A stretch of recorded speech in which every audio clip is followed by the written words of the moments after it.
But first, in the UK we throw away billions of plastic bottles every year. We're getting much better at recycling them, but did you know that they can also be turned into clothing? This amazing process starts here at the Bottle Recycling Centre. The first stage is shredding. When you throw away your bottle, you often leave a small amount of drink inside. Shredding all the bottles releases the unwanted liquid so it doesn't affect the quality of the plastic. The shredded bottles are then wrapped in cellophane and boxed up ready to be shipped around the world.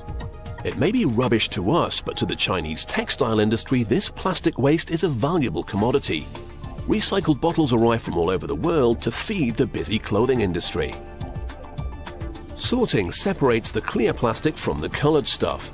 Clear plastic can be made into white clothes or material that can be dyed, so it's extremely valuable. Most clear plastic bottles have colored lids and stickers on them, but these have got to go, so the bottles head for the baths. The colored caps are made of a different plastic which floats. A worker can then strain them off the top.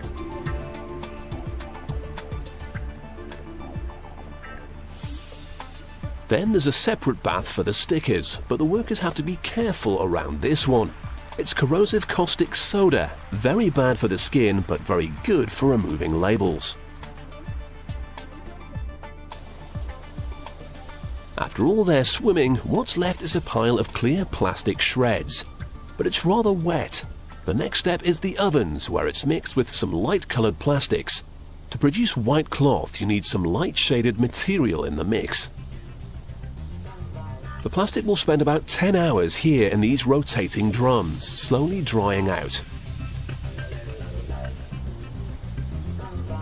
These workers have to maneuver their cart back and forth underneath the drums to catch the plastic as it falls out. But they've also got to mind their heads on all the other spinning ovens. So we've got our plastic bottles broken down and mixed to produce the right colours.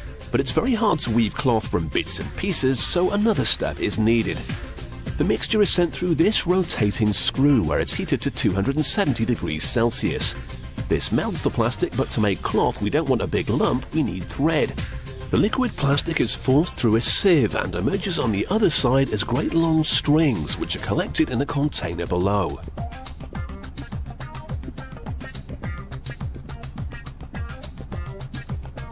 We've now got thread, but it isn't strong enough to make cloth yet. First it must be combined and stretched several times while being heated. This will bond the fibers together.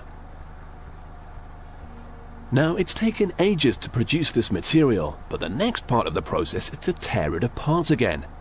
The fluff that emerges is the raw substance you need to make polyester. However, that takes place in another factory altogether, so the workers here bale it up and send it on.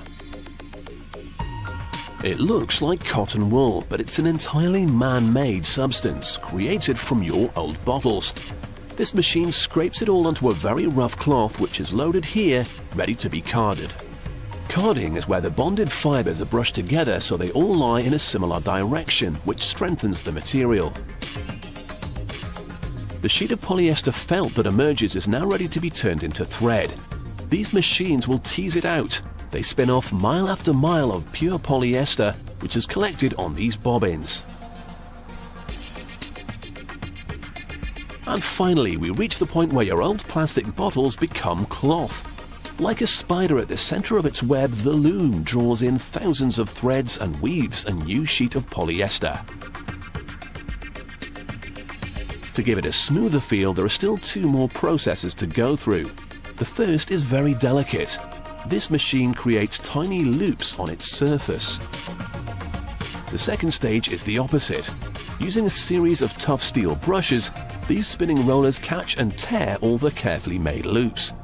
The shredded surface helps give the material a soft, furry feel, making it far more comfortable to the touch.